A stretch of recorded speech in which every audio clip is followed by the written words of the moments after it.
Assalamualaikum warahmatullahi wabarakatuh. Perkenalkan, nama saya Puja Widuriansah dengan NIM 221121112 dari Fakultas Kesehatan Masyarakat, Departemen Ilmu Kesehatan Masyarakat. Baiklah, saya akan mengerjakan tugas ilmu biomedik tentang pembentukan darah. Sebelum itu, saya akan menjelaskan apa itu darah. Darah merupakan cairan yang terdapat di dalam pembuluh darah yang memiliki fungsi untuk mengatur keseimbangan asam dan basa, mentransportasikan O2, karbohidrat, dan metabolit, serta mengatur suhu tubuh. Darah terbagi 4, yaitu plasma darah, sel darah merah, sel darah putih, dan trombosit. Dari jenis darah tadi, timbullah pertanyaan apa perbedaan dari masing-masing darah tersebut.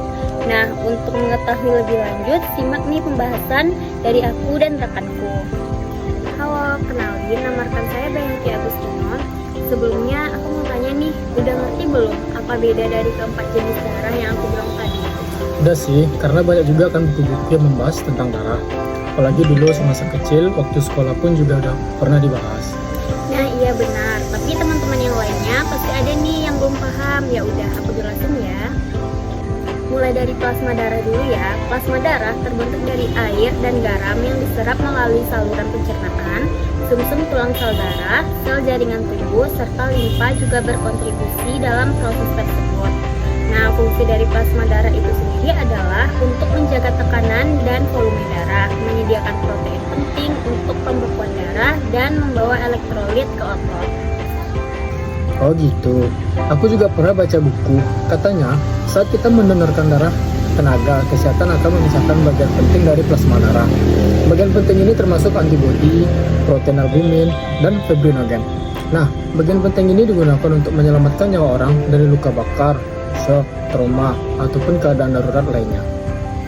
Oh begitu ya, berarti plasma darah ini sangat penting sekali ya begitu. Iya, sangat penting sekali begitu. Oke, selanjutnya sel darah merah. Sel darah merah dibentuk dalam sumsum merah tulang pipih, lalu beredar ke seluruh tubuh dan melalui pembuluh darah. Ketika sel darah merah sudah tua, sel darah tersebut dibongkar di hati dan limfa, di hemoglobin, diubah menjadi zat warna empedu atau bilirubin yang kemudian ditampung dalam kantong empedu. Nah, ya benar. Bilirubin itu sendiri berfungsi untuk memberi warna pada feses. Zat besi yang terdapat pada hemoglobin itu dilepas dari digunakan untuk membentuk sel darah merah yang baru. Oh iya, aku pernah baca buku, katanya ada tahap-tahapan dari proses pembentukan sel darah merah. Yang pertama itu, darah itu terbentuk dalam sumsum merah tulang pipih.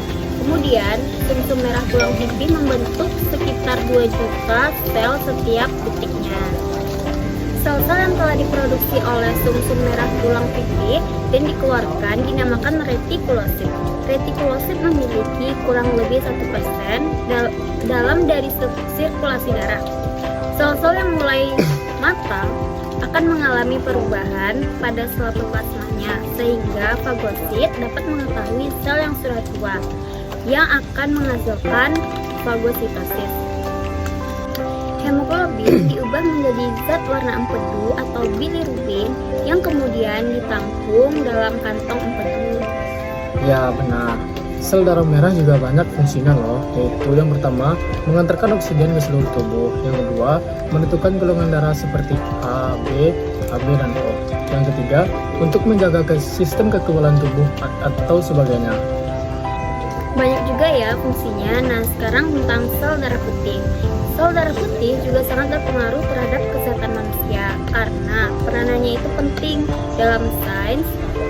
Sel darah putih itu nama lainnya adalah leukosit. Ya betul, sel darah putih itu juga merupakan bagian dari komponen darah. Jadi, tak heran jika kekurangan sel darah putih sangat berbahaya, bisa fatal jika tidak dapat penanganan yang baik. Ya, benar sekali. Jadi, pembentukan sel darah putih itu berawal dari proses diferensiasi ini dari sel stem hemopoietik pluripotent. Pembentukan leukosit terbagi dua, yaitu tipe mielositik dan tipe limfositik. Oh, terus bedanya?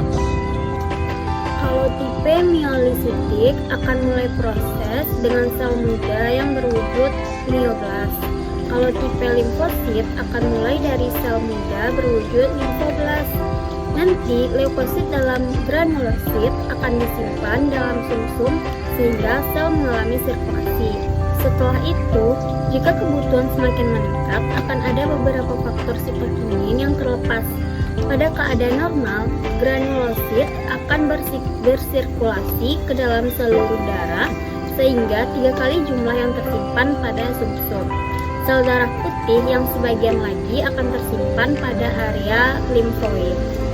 Oh gitu, darah putih itu penting loh, jadi pasti ada fungsinya, yaitu untuk menghasilkan antibodi yang dapat membasmi virus, bakteri jamur, parasit, serta zat berbahaya lainnya.